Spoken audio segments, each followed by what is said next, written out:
একাধিক দাবি তুলে আন্দোলনে নামলো জলপাইগুড়ির আশা কর্মীরা। সোমবার জেলা মুখ্য স্বাস্থ্য আধিকারিক দপ্তরের সামনে বিক্ষোভ দেখিয়ে মোট ৬ দফা দাবি তুলে দিল পশ্চিমবঙ্গ আশা কর্মী ইউনিয়নের AITNUC জেলা কমিটি।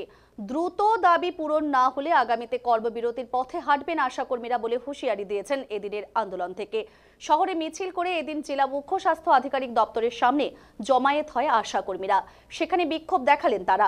এরপর ৬ দফা দাবির স্মারকলিপি তুলে দেন তারা। দাবিগুলির মধ্যে রয়েছে আশা কর্মীদের রাজ্য সরকার কর্তৃক ভাতা ন্যূনতম ১৫,০০০ টাকা দিতে হবে। কর্মরত অবস্থায় মৃত আশা কর্মীদের পরিবারকে এককালীন ৫ লক্ষ টাকা দিতে হবে। ইনসেনটিভ সহ সমস্ত পরিষেবার টাকা মাসের পর মাস বাকি রাখা চলবে না। আশা কর্মীদের জন্য সরকার ঘোষিত সমস্ত ছুটি ও স্বাস্থ্যকর্মীর স্বীকৃতি দিতে হবে। ইউনিয়নের জেলার সম্পাদিকা ঝর্ণা ঘোষ এ বিষয়ে জানিয়েছেন, তাদের দাবি তুলে ধরা হলো দ্রুত সমস্যা না মিটলে আগামীতে তারা কর্মবিরতি করবে।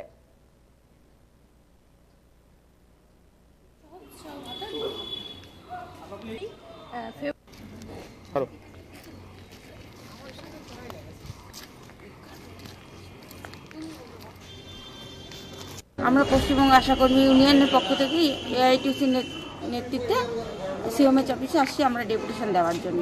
প্রতিনিধিমূলক আমাদের ৬ দফার দাবি আছে। তার মধ্যে আমাদের ন্যূনতম মাসিক বেতন ১৫,০০০ টাকা করতে হবে, সরকারি স্বাস্থ্যকর্মীর স্বীকৃতি দিতে হবে।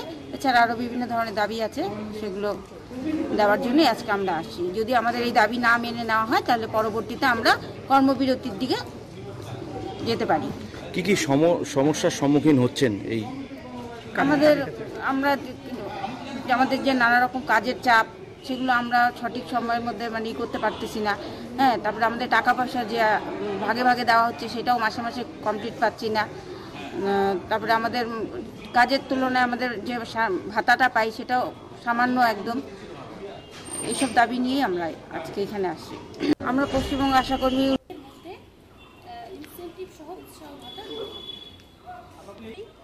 ফেব্রুয়ারি আমাদের জেলা জমায়েত হয়েছিল, সেজন্য আজ আমরা প্রতিনিধিমূলক দিচ্ছি।